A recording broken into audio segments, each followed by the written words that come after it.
remember vividly coming here. I was in the San Francisco Bay Area where I was in graduate school at Stanford University, where I got a master's in mechanical engineering with a concentration in robotics and vehicle design. And so one of the things we did at Stanford in research, we made cars that drove themselves. Some of you may remember this old show, Knight Rider, probably dating myself, Michael Knight, where we were making Michael Knight cars and had Corvettes that drove themselves. And also, I worked on the prevention of 18-wheelers from rolling over. So how can we prevent 18-wheelers from rolling over? So I really loved what I was doing in graduate school. Graduated, came to Michelin, where I was doing the same thing. I came to Michelin as a vehicle dynamics, vehicle performance engineer, looking at automobiles and 18-wheelers. And when I came to Michelin, my colleagues at Michelin, they would always tease me. They would say, Jemonde, all you do is play video games and drive fast cars. And that was pretty much true, because I would get to work in the morning, I'd sit down at my computer, I would take a car and do simulations, so it looked like I was playing video games. I had this car on a racetrack doing simulations. And then after lunch, we'd go to the racetrack, put on a racing suit with a helmet, and sit in some car, maybe a Porsche. I do not drive a Porsche now, nor have I ever driven a Porsche. We'd sit in a Porsche with the laptop in the passenger seat and redo those maneuvers to make sure what we predicted in the morning actually happened in real life. The goal was to cut down on some of the testing. So I love my job. I love being in Michelin because I got to see so many different types of cars, as opposed to if I worked for Ford, I would only see Ford cars. And plus I was out of school. So Psalm 23 could become the real Psalm 23. The Psalm 23 for graduate students and those who are in college is, the Lord is my shepherd, I shall not flunk. So I could say, now the Lord is my shepherd, I shall not want, although I do want more money. So I came to Michelin in hopes of making some more money and working with these cars. And it was good to be at a French company because my name, Jemonde, is French. It means worldly. I get this name from my mother and father, who both studied French. So they wondered about who is this guy with this French name, Jemonde, worldly, and this English last name, Taylor. So it was in that context that I came to this church, St. Philip's, because part of my philosophy has been, in whichever city I live, the same effort I make in finding a physical home, like my first apartment in Malden, South Carolina, I need to make that same amount of effort in finding a spiritual home. So I came and I moved in Malden, and that next Sunday I went around looking for churches, and 3 weeks later, it took me 3 weeks to find this place, I came to St. Philip's and became very active in this neighborhood.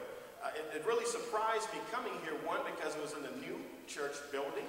It's not often that we see historically black Episcopal churches worshiping in new facilities, so I was excited to see that. And I was excited to see this church in this neighborhood and how the church continues to be engaged in this neighborhood. Another surprise that happened when I came here with no idea of being an ordained minister, even thinking about that. But here at St. Philip's, and even at Michelin, different people would stop me and say, Jemonde, have you thought about ministry? And my answer consistently was no. I haven't, which really was not telling the truth, because I just didn't want to let anybody know that. But enough people kept asking me about it that I started this process, really this 2-year process of what we call discernment, of trying to see if God is calling someone to ministry. And so I met with people in this wonderful parish and people throughout the city of Greenville and throughout the upstate down in Columbia. And then after that, after these 2 years, I got the thumbs up to go to seminary, and I resigned from Michelin. And I have to be honest, the day I resigned from Michelin, which was May 1st, 2006, was one of the more disappointing days of my life. And I'll tell you why. I worked for a pretty stiff man. My manager rarely smiled. And so I actually feared walking into his office to submit my letter of resignation. When I submitted my letter to him, he slammed his hand on the desk, and he stood up and said, "Congratulations." I was expecting this man to be disappointed. Well, he was a little bit disappointed, but to say some profane things, but he congratulated me. And person after person I met would say, "What took you so long? I've known this for some time. About time you found out. You're always the last one to know anyway." So this is what I picked up from people, and to me, that was confirmation, because it let me know that people were seeing things in me that I couldn't even see in myself. And so I packed up, and I went to Manhattan, New York City. Never thought I'd live in New York, so I joined Beth's sorority, I guess. Or maybe you have to ask her if that's A Phi A or K Psi or DST, I don't know. But I joined her sorority fraternity and had a great 3 years in New York City, where I got a master's degree in theology, Master of Divinity, with a concentration in Ethiopian history, one of these unique things that I find fascinating. The Ethiopian church. I call the Ethiopian church indigenous black Christianity. Christianity on the continent of Africa that we find pre-slave traders and colonialists bringing Christianity to the continent. So I enjoy studying that. So I was there for 3 years and then graduated in 2009 and went to Dallas, Texas, to this church, St. Michael and All Angels. Never thought I'd be living in Dallas, much less at St. Michael and All Angels, where I carry the title of missionary. That means I am a local missionary and evangelist. So I work in 3 areas. At St. Michael, I oversee ministries to the 20s and 30s. And if any of you know people in their 20s and 30s, I am in my 30s actually. That is missionary work. So even at St. Michael, being a missionary to people in their 20s and 30s. And then I'm in a mostly Spanish-speaking neighborhood called Jubilee Park. This has been an area where St. Michael has been working with the residents of Jubilee Park for some 15 years, bringing about transformation. There, I'm a missionary, literally walking the streets, praying with people. I pray with drug dealers. I pray with people who are struggling with addiction. I also use outdoor drama as a way of telling the Christian story. So this past Christmas, we met in Jubilee Park. About 300 of us met in Jubilee Park, 300 residents, and we gathered around this huge bonfire. This is the light of Christ coming into the world. And from this huge bonfire, 300 of us lit little candles. And we had a little donkey. A donkey's name was Jack. Jack is 94 years old. I didn't know donkeys could live to be 94 years old. 94 years old, we had a Latina Mary and a black Joseph. So we were very, very cosmopolitan, very up to date. And we went through the neighborhood knocking on doors, asking people, is there room for Jesus Christ to be born in the inn? There is not any room. Boom, door slammed in our face. This is all orchestrated. The people know we're going there. So we did this throughout the neighborhoods, using outdoor drama as a means of evangelism. And then I am at a historically black Episcopal elementary school, St. Philip's, carries the same name as this church, St. Philip's School, where I teach a class on prayer, lead chapel, and do counseling.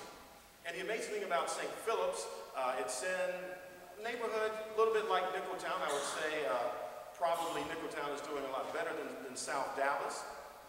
Even though the students graduate in the 6th grade and go to public and private middle school and high schools, the high school graduation rate for any and every St. Philip's student is 100%, and the college graduation rate is 90%. So this school of young black boys and young black girls is really doing amazing things. So that is my ministry in Dallas, and I view this ministry as that of transformation. When people ask me, when they say, Jemonde, what is your ministry? Can you sum up your ministry in one word? I typically use the word transformation. To me, transformation is the Christian story. Time and time again, we look throughout Scripture, and And God is always transforming somebody's present reality, which seems grim, which seems to have despair. God is transforming that into a new reality. And for Christians, the greatest story of transformation we have is the story of Jesus Christ. That Jesus Christ, the one who was murdered by the Romans, the one who hangs on the cross, the one who dies, the one who we think the story is over, that after 3 days, God raises him from the dead to resurrected life, to life that was better after his death than before his death. So God transforms Jesus Christ into a new resurrected being, and so that is where I base my ministry, a ministry of transformation, a ministry of looking at the reality, seeing that much needs to be desired, but not having that bog me down. In Dallas, one of the examples for this ministry of transformation that I see is this neighborhood called Jubilee Park. Jubilee Park, as I mentioned, is in an underserved area, mostly Spanish-speaking. 15 years ago, people called Jubilee Park the DMZ, the Demilitarized Zone. This place looked like World War II Germany after bombings. There were many abandoned houses. There were crack houses, there were prostitution houses, just rampant despair. And after 15 years of ministry, 15 years of ministry in this place between St. Michael and Jubilee Park, the area, that crime is down now 60%. Crime is down 60% within the past 3 years. The elementary school, which was the worst performing school in all of Dallas, not only was it in the oldest school building, built in 1901. Can you imagine going to a school building built in 1901? Not only did they have the oldest school building in the city of Dallas, it was the worst school in the city of Dallas. And after 8 years of mentoring and tutoring, this school, which was the worst, becomes a school of distinction, a school that is exemplary. A lot of transformation. Abandoned homes now make one of the biggest parks we have within the city of Dallas itself. So transformation all around. I view my ministry as that of transformation because we take the present reality, which looks like despair. We don't dwell on that. We look through that reality into a future where we see abundant life, abundant joy, and where we see God. We try to bring God's future vision to the present. That, to me, is transformation. Transformation in education.